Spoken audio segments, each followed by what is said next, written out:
Alwar news के reporter युवराज शर्मा के अनुसार श्रम न्यायालय से जीतने के बाद भी श्रम विभाग के अधिकारियों की घोर लापरवाही के कारण भुगतान नहीं मिलने से व्यथित एक परिवार श्रम राज्य मंत्री टीकाराम जूली के निवास के बाहर बैठ गया। पीड़ित परिवार ने बताया कि श्रम मंत्री जूली के 13 माह चक्कर लगाने के बाद भी उन्हें न्याय नहीं मिला। मजबूरन उन्हें उपवास पर बैठना पड़ा है। मेरा नाम अशोक आदित्य है और मेरे पिताजी यहाँ पे अलवर में काम करते थे और उसी के फैक्ट्री के विवाद में उनका एक फैसला आया था 2017 में। उस फैसले की पालना के लिए हम पिछले 4 सालों से दर दर भटक रहे हैं, लेकिन आज तक उस फैसले की पालना नहीं हो पाई है। पिछले 13 महीनों से ये जो मामला है ये श्रम विभाग की गलतियों की वजह से इतना बुरा फंस गया है कि उसकी पालना में आज हमें बहुत परेशानी का सामना करना पड़ रहा है। जो मामला है ये श्रम विभाग की गलतियों की वजह से इतना बुरा फंस गया है कि उसकी पालना में आज हमें बहुत परेशानी का सामना करना पड़ रहा है। पिछले 13 महीनों से हम श्रम राज्य मंत्री श्री टीकाराम जूली जी से बहुत गुहार लगा रहे हैं, लेकिन अब तक हमें सिर्फ आश्वासनों के अलावा और कुछ नहीं मिला। जब पिछले कुछ दिनों से हमारे प्रयासों को मीडिया ने पब्लिक में उछाला तो मंत्री जी को कहीं ना कहीं ऐसा लगा कि हमारे प्रयासों से उनकी छवि धूमिल हो रही है और उनकी छवि को नुकसान पहुंचा है, जबकि हमारा ऐसा कोई भी उद्देश्य नहीं था। ना तो हम उनकी छवि को कोई नुकसान पहुंचाना चाहते थे, क्योंकि मंत्री जी हमारे अपने हैं, हमारा भी उन्हें समर्थन है। हम हमारे अपने लोगों को हम कोई नुकसान नहीं पहुंचाना चाहते उनकी छवि को।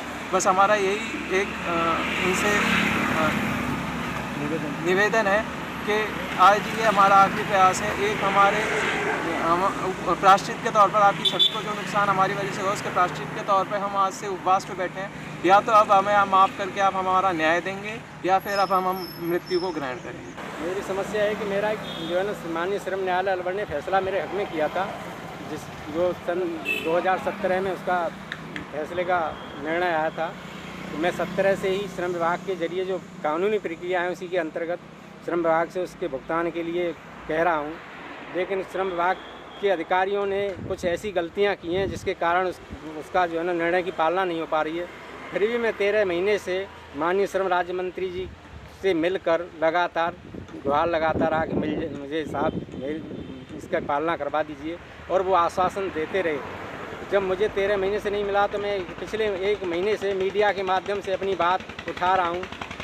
जब जो है ना ज़्यादा हुआ तो मंत्री जी को शायद ये लगा कि मेरी छवि खराब हो रही है, तो उन्होंने श्रम विभाग के अधिकारियों को बुलाया और उनसे बातचीत करवाई। तो वो कहते हैं कि साहब जो है ना हम तो कुछ नहीं कर सकते, ये या तो कोर्ट में चला जाए या जिला कलेक्टर जयपुर को लिख दिया है, वहाँ से कुर्की होकर वसूली से उनका भुगतान किया जा सकता है। तो मैंने माननीय श्रम राज्य मंत्री जी से और उन अधिकारियों से निवेदन किया कि मेरी हैसियत इतनी नहीं है कि मैं पहले ही 30 साल लड़ा हूँ और मैं बिल्कुल इस समय लॉकडाउन के चलते साल भर से बेरोज़गार हूँ, न अच्छा धंधा कर पा रहा हूँ, न अपने परिवार का भरण पोषण करने में ही मुझे बहुत परेशानी हो रही है। किराए के मकान में रह रहा हूँ।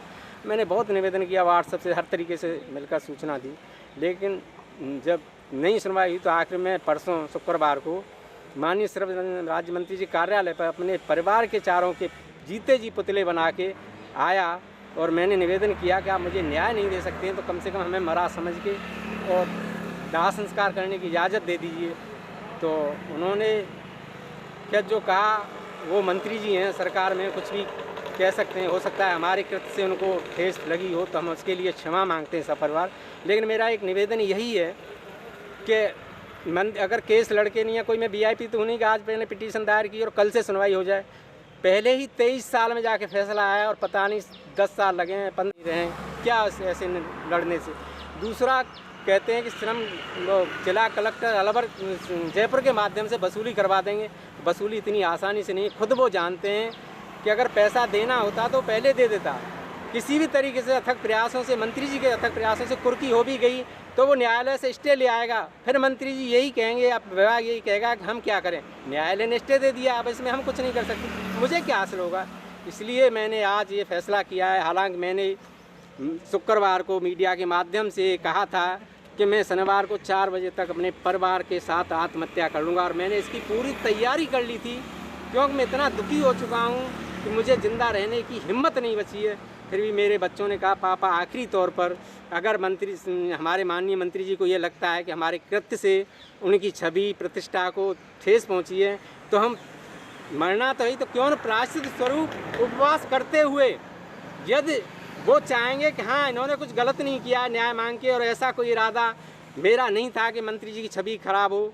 अगर यह सोचते हुए वो अगर हमारे लिए न्याय सुनिश्चित कर सकते हैं, क्योंकि सरकार चाहे तो कुछ भी कर सकती है, सरकार चाहे तो मुर्दों से भी राज उगलवा सकती है और मुर्दों से भी न्याय दिलवा सकती है, और नहीं करना है तो जीते जी भी कुछ नहीं होता है। तो मेरा आज सब परिवार हमने अन्न त्याग करके उपवास किया, और इस उद्देश्य से किया है कि यदि हमारी ज़िंदगी बाकी हुई और मानवता इंसानियत जिंदा है तो हमें न्याय मिल जाएगा, अन्यथा मृत्यु दर्शन तक अब हम जो है ना उपवास अन्न का दाना नहीं खाएंगे, और चाहे मर जाएंगे लेकिन अब यहाँ से अपनी मर्जी से हम उठ के नहीं जाएंगे।